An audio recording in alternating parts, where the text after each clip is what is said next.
Kita kembali nih ke Mas Dwi. Ya. Tadi komen dari Komisi 13 juga agak menarik karena dibilangnya keluarga dapat ancaman. Kalau memang ini bunuh diri, siapa yang ngancem?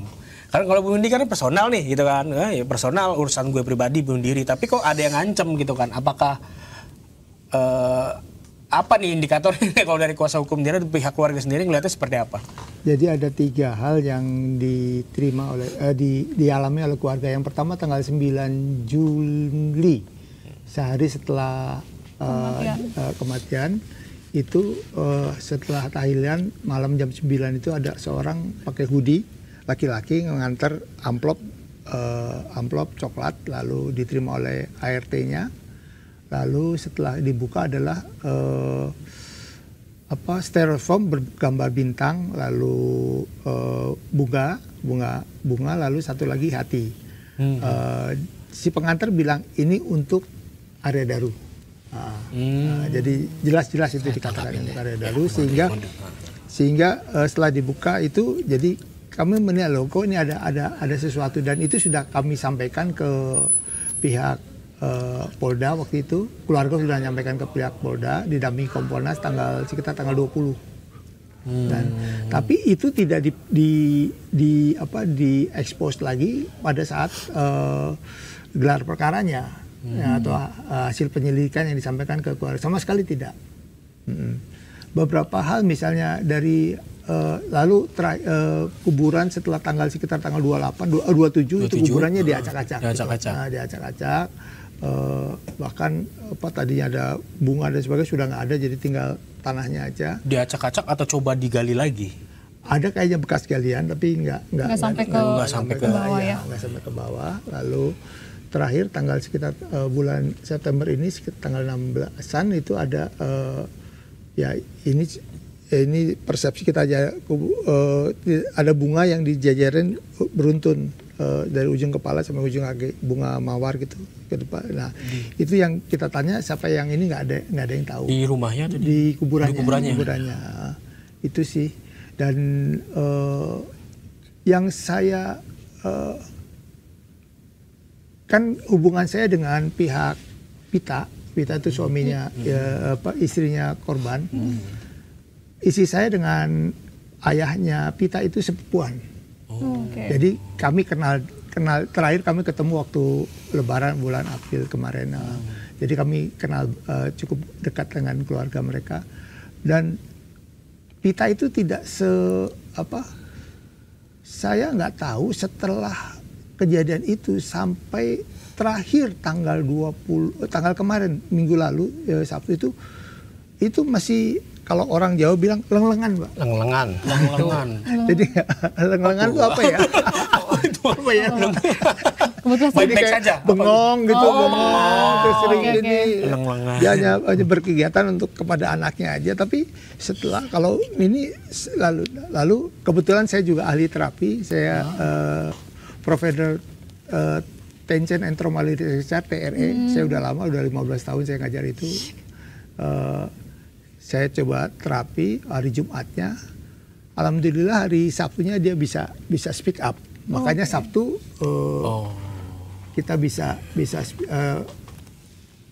Pita itu bisa ngomong ke publik. Itu salah satunya ya. Setelah itu juga hari Selasanya dia ke Jakarta untuk bisa speak up di RDP. Nah, yang saya khawatir ya kita nggak tahu ya namanya. Kenapa dia bersikap begitu, dan benar-benar terpukul, Mbak, benar-benar terpukul. Dia nggak bisa ngomong, bukan ngomong ya, kalau untuk bicara ini dia marah. Kalau menyangkut ini dia marah. Nah, itu yang saya tapi sekarang sudah mulai baik dari sejak Sabtu kemarin sampai sekarang udah alhamdulillah, dari Jumat kemarin sampai sekarang udah bisa speak up ya, Pak. Ada Pak Thomas, yang saya mau tanya ini dari pemeriksaan forensik terakhir dijawab di sini kan saya protes dan ini dia saya baca aja. Meskipun penyebab kematian Daru sudah mengarah pada cara kematian tertentu, tapi diagnosis mental ini dari psikologi forensik ya. Tapi dianalisis mental dan dinamika psikologis Daru perlu digali dan dianalisis lebih mendalam dengan melakukan wawancara kepada pihak-pihak yang secara signifikan dapat menggambarkan Daru seperti orang tua, rekan kerja atau sebagai di bagian yang sama. Analisis lebih lanjut terhadap barang pribadi Daru seperti laptop, handphone yang sehari-hari digunakan juga perlu dilakukan. Namun hingga laporan ini disusun, orang tua rekan kerja Daru belum dapat ditemui karena masih dalam kondisi berduka. Handphone yang sehari-hari digunakan belum juga ditemukan keberadaannya sehingga makin sulit untuk mendapat gambaran yang lebih definitif mengenai diagnosis kondisi kesehatan mental Daru. Nah, yang saya ini kan psikologi forensik masih koma. Masih koma, belum titik, belum menyatakan bahwa Daru didiagnosis bahwa dia memang melakukan bunuh diri atau ada proses ke arah situ gitu. Nah, ini masih panjang. Yang dilakukan, yang dari sini saya baca dari yang diperiksa oleh psikologis forensik hanya 4 orang. Farah, yang lalu Dion, lalu Pak Tony kalau nggak salah, Pak Tony sama istrinya. Tony atasannya. Apakah dengan memeriksa ini dan itu waktu dan yang saya kalau ini saya nggak tahu kapan diperiksanya, tapi kalau istrinya hanya diperiksa dari asar sampai maghrib di Polres Depok di Yogyakarta. Tapi dia tidak diberikan pertanyaan apapun dan sebagainya. Jadi hanya wawancara biasa. Nah, apakah diagnosa itu bisa menggiring lalu disimpulkan mereka terjadi Daru mau melakukan mengakhiri dirinya sendiri atau gimana? Nah, itu yang saya ini. Ya. Gimana itu, Pak? Silakan, Pak Thomas. Ada berbagai bentuk bunuh diri ya. Misalnya yang disebut altruistic suicide ya. Dia bunuh diri untuk melindungi nama baik seseorang atau keluarga ya atau kelompoknya. Altruistic suicide. Ya, misalnya kan jiwa waktu kita merdeka kan hidup atau mati. Lalu teroris. Dia kan mati untuk sesuatu yang buat dia yang terhormat, atau yang anomik ya. Dia kebingungan ya, misalnya sekarang ini di dalam ini nggak bisa kerja di mana banyak pemenuhan hukum kerja yang ini, lalu pemerintah juga dia bingung mana yang baik yang benar sih ya. Katanya polisi itu nggak boleh melanggar hukum ya. Lalu juga pemuka agamanya, dia bingung, aduh aku lebih baik mati aja gitu. Nah, ada macam-macam, tapi ada satu yang disebut altruistik, ya.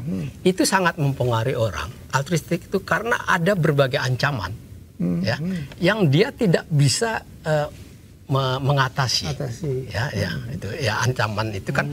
Kalau kita lihat perilaku manusia itu tidak mungkin single factor, Pak. Betul. Nah, ini harus dicari banyak sekali.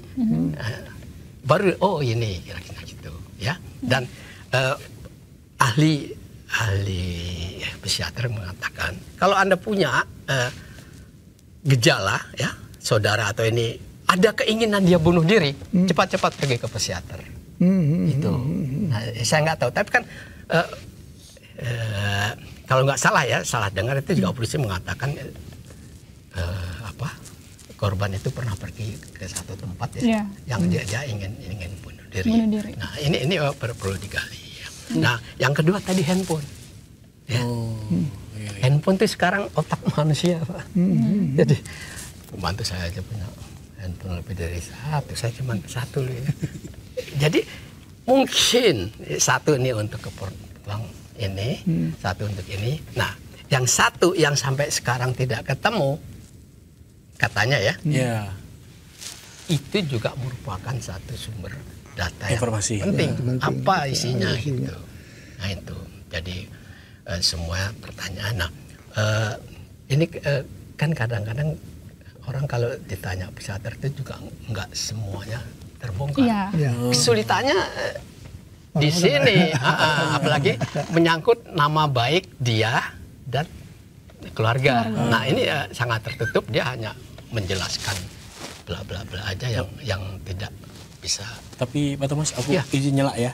Soal altruistic suicide tadi, ada kemungkinan dong berarti kalau misalkan seorang Arya Danu menerima ancaman dan dipaksa untuk bunuh diri. Ya kemungkinan.